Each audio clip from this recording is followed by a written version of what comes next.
is the time for us to stand up together as one.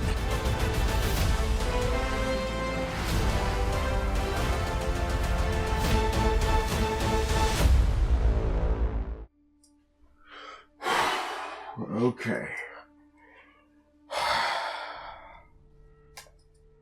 Transformers 1. The origin story of Optimus Prime, aka Orion Pax. Actually, no. Orion Pax, aka Optimus Prime. And D16, aka Megatron. Yes, I know, this is the Bumblebee movie, Studio Series Megatron. I mean, the Transformers 1 Studio Series Megatron isn't out yet, but I did pre-order it. Speaking of this, I will do a review on this. I know I'm late, but there's been a lot I've been doing with all projects, and haven't been focused on doing these figure reviews, but I will do like an ultimate review of me reviewing some of these Transformer figures. But anyway, back to Transformers 1. This right here is it's like Transformers Rise of the Beast came out last year. I love that movie. But now I consider this to be the best live action Transformers movie. But when it comes to the best Transformers movie in general, Transformers 1 took it to the high bar. Let's start off with, the G1 movie. The G1 movie, I liked it, it was good. It was like this. The babe was popped in, the first movie. Really brought in the hype. Started to go higher. Revenge of the Fallen, I mean, depends on your point of view. Like, a little bit down, a little bit up, depends on your point of view. Dark of the Moon, actually brought a lot of hype, so it went up. Then Age of Extinction came out. Then the bar started to go low. Last Night, lower. Then Bumblebee came out, the reboot movies. Brought it back. Rise of the Beast, brought it to the hype. Then Transformers 1. All the way up where you can't even see it. It's all the way up. All the way up. This is the Transformers movie you guys need to see. Now, I'm gonna go a little spoil free, but all I gotta say is watch this movie, okay? I have never cried this much when watching a Transformers movie. The last time I cried in a Transformers movie was the G1 movie. I mean, I've cried in other movies, in other Transformers movies, but I've cried a lot in this movie. I have cried a lot. So guys, please go watch this movie. Even if you're not a Transformers fan, watch this movie, alright? And if you have a problem with Josh Cooley, well, guess what? I mean, because I know some people don't like Josh Cooley with Toy Story 4. Well, guess what? You know what? Give him a chance. Watch Transformers 1, because this man can direct a Transformers movie. He can direct a Transformers movie. Travis Knight, Stephen Cable Jr., and Josh Cooley. Those three, they get it. They get Transformers. So watch this. So go and watch this movie, please. Alright, now here comes the spoilers. So if you guys haven't seen the movie, please get off immediately. 3, 2, 1. Okay. So, where do I start with this movie?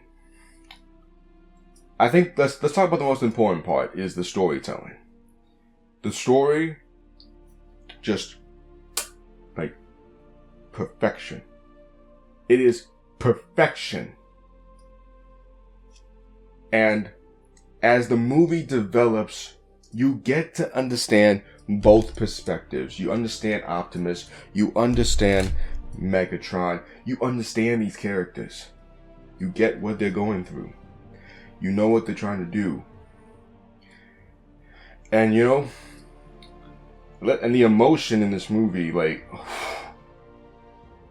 the emotion was insane. especially when it came to the voice acting. The voice acting was perfect. It was perfect. Of course, Chris Hemsworth as Orion Pax, aka Optimus Prime. A perfect casting to a younger Prime. Or an Orion Pax. Like, he was perfect for that role. And for those of you that don't know, Peter Cullen worked with Chris Hemsworth on how to do a young Optimus voice, and I actually like that. But I could definitely tell, and Chris Hemsworth, because I think what's gonna happen is the voice is meant to transition to Peter Cullen, so maybe like in the sequels, something like that. But his voice could really transitions well with Peter. It really does. He even sounds like Peter a little bit. Like I could tell in a few lines, like I get like Peter vibes a bit. But he nailed this character perfectly with showing, like, the more younger, the funny side and trying to break into the archives. Has a little cheeky side right there. You gotta love Orion Pax. And then he develops, and then he becomes Optimus, and then you get that. You see how much he developed, and then he starts to become that Optimus Prime that we know. But yeah, Chris Hemsworth nailed it.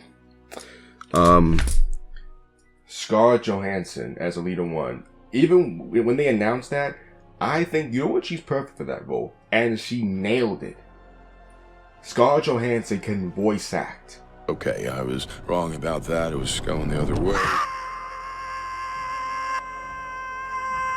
And she nailed it. Like, she really gets the more strict, serious, no joke side of Alita. But then, again, the movie develops, and then you start to see the happiness, the energetic, and starts to become supportive. And standing with Orion Pax or Optimus Prime, seeing how much their chemistry builds up. It was just wonderful. And again, Scarlett Johansson nailed it. Keegan-Michael Key was funny but great as B-127, aka Bumblebee or B, and aka Badassatron. What I love about his performance is that he nails the comedic side of Bumblebee, but what really impresses me is that Bumblebee's not always funny. There are times where he knows when to be serious, and I love that. Like, I do like how even when comedic characters are serious, because what annoys me is seeing comedic characters who have to be funny every single time. Not for B. But Keegan was wonderful in this movie. And John Hamm as, I want to talk about Sentinel Prime later. Lawrence Fishburne as Alpha Trion. Actually, where's Alpha Trion? Where is he? There he is. Take these and access your full potential. He did wonderfully, as Sentinel. Alpha Trion. My bad. And I love the way they did his character, Alpha Trion. I do have to make a Studio Series figure of Alpha Trion. I'm saying. Alright, Steve Buscemi as Starscream. He was perfect. Like, when they announced that Steve Buscemi was going to be in this movie, I was like, okay, either a Quintesson or Starscream. And they said, and when I heard that one line in the trailer, Enough! I'm like, that's Steve Buscemi. That's gotta be Steve Buscemi. That one little line, I'm like, it's Steve Buscemi. And when they confirmed that it was Steve Buscemi, I was like, yes! I knew it! I freaking knew it was Steve Buscemi! I knew it! And even some of the other voices, like Darkwing, I forgot his name, but I know that voice actor because he was in Marvel projects. He also played Soundwave in the Cybertron video games. I know the voice of Sideswipe from Dark of the Moon played Zeta Prime. And there were a few other actors I know. Scanning electrical impulses. He speaks the truth. He wouldn't stop talking. Even when he was unconscious? Especially when he was unconscious. But when it comes to the main cast, all of them did perfectly. But I think y'all wondering, why didn't you mention Megatron's voice actor? So I want to save him for last. While everyone did phenomenal, Brian Tyree Henry as D16, aka Megatron, has got to be the best, my favorite performance in this movie. Burn it down! All of it! Decepticons! Rise up! Brian really... Because some people were like, oh, really him as Megatron? But when you watch this movie, you are going to be shocked. I was shocked. I mean, I knew he was going to be good, but he probably got me the most emotional than Orion. With D16, with Megatron, you get it. The pain, the vengeance. I mean, seeing how much he admired Sentinel Prime as his hero, his protector, and seeing the betrayal in his eyes or his optics. Now he's broken. Now he is broken, and now it starts to develop as him being more aggressive, angry, then power hungry, and he starts to become the one thing that he hated. And that one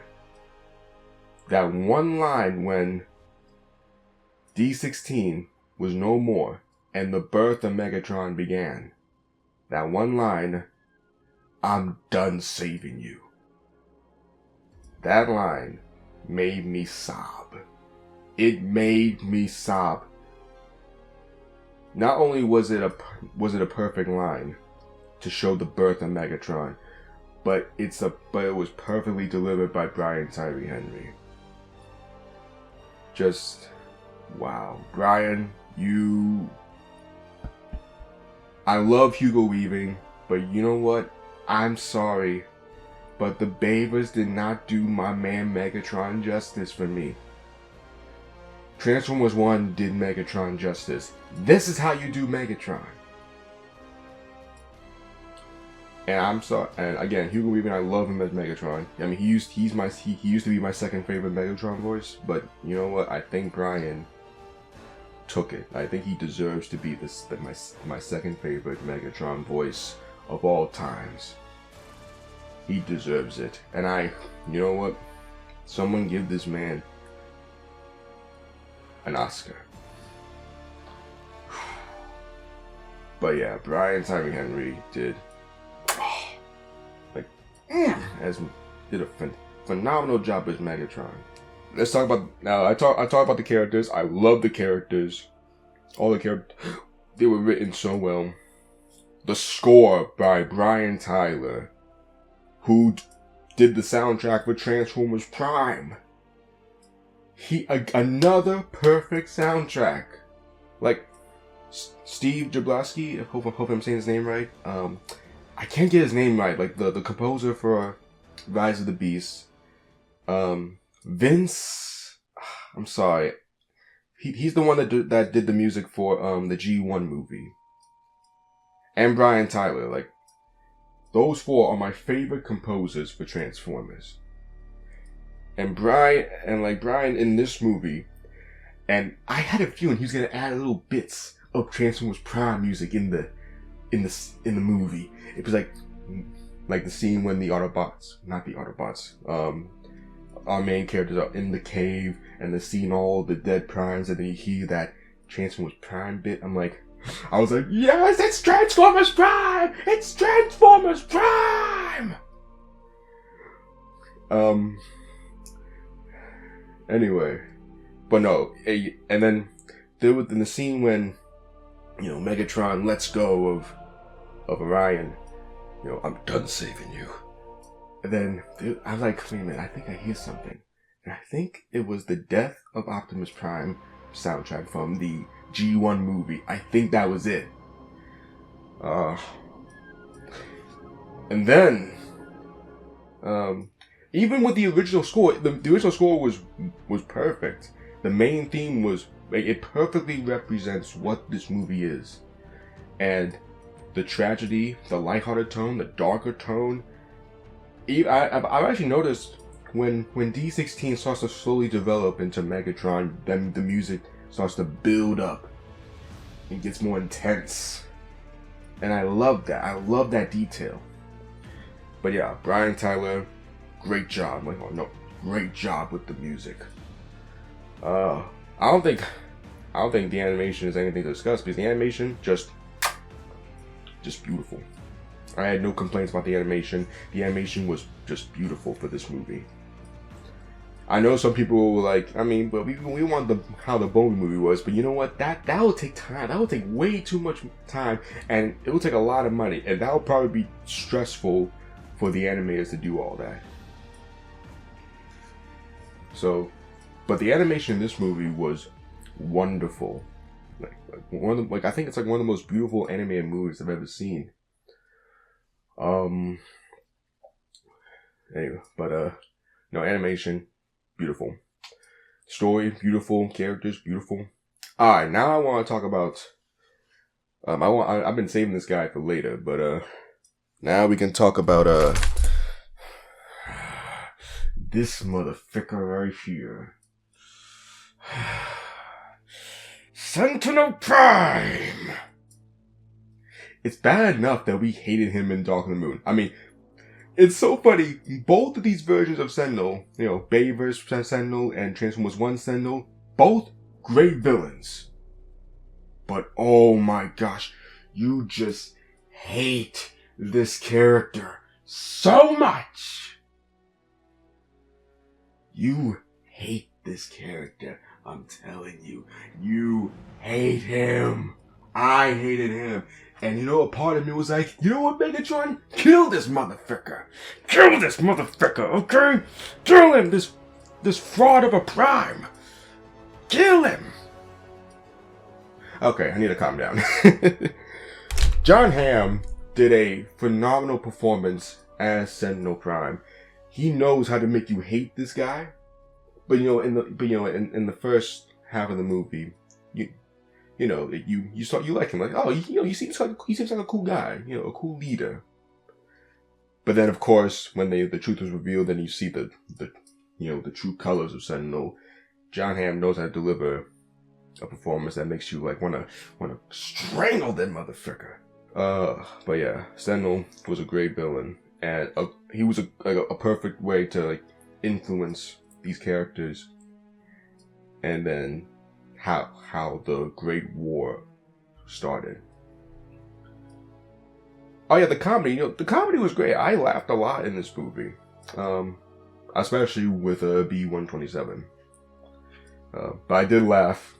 I did laugh in the when Orion Pax and D16 win the Icon 5000. Okay, sorry everyone, my video camera died, so now I have to use my phone now. Hopefully the quality is still good. But anyway, I was talking about the comedy. The scene when Orion Pax and D16 were at the Icon 5000.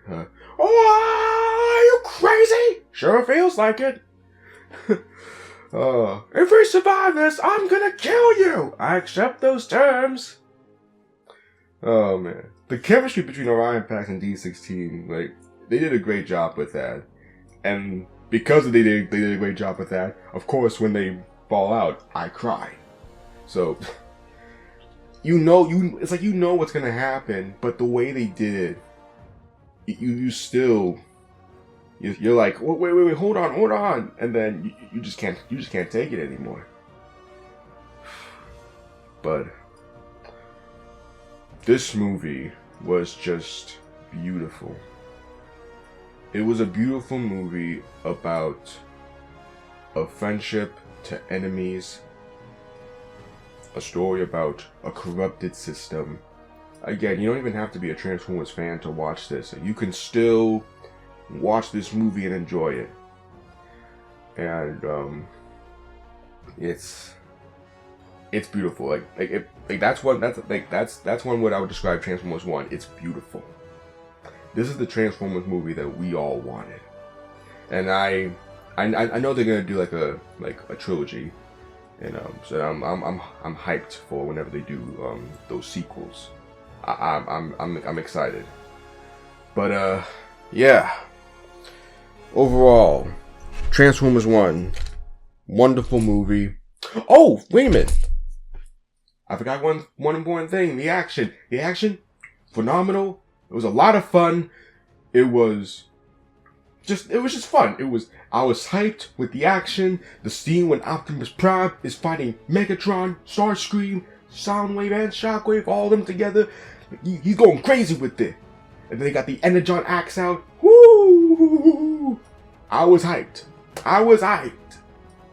Okay, now I'm done. Anyway, guys, so my rate of Transformers 1, solid 11 out of 10. I have no flaws of this movie whatsoever. I have no flaws. And that says something. Transformers 1, my favorite Transformers movie of all times. Hope you all enjoyed this review video. Please tell me, what are your thoughts on Transformers 1? Tell me in the comments below. Have a wonderful day. And till all are one. Until next time, legends. Transformers transforming bats in the sky.